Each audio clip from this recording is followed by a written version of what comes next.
తాగు తాగు తాగు తాగు. ఇక మిగతా అన్నం పడ్డే అయితే అన్నం మెతుకులు తినడానికి మా కోళ్ళు కూడా వచ్చినాయి గైస్, చూస్తారు కదా,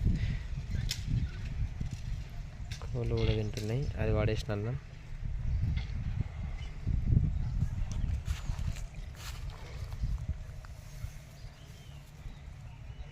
ఈ విలేజ్లోనైతే కామన్గా అయితే కోళ్ళు, కుక్కలు, బర్రెలు అనేవి అయితే ఇది అయితే ఇక్కడ మంచి ఎండకు మంచిగా పడుకుంది. ఇది వచ్చేసి అయితే చూస్తారు కదా, రకీ బాయ్, రకీ రకీ రాకీ చూస్తారు కదా తోక ఎట్లా అంటుంది రాఖీ అన్నప్పుడల్లా.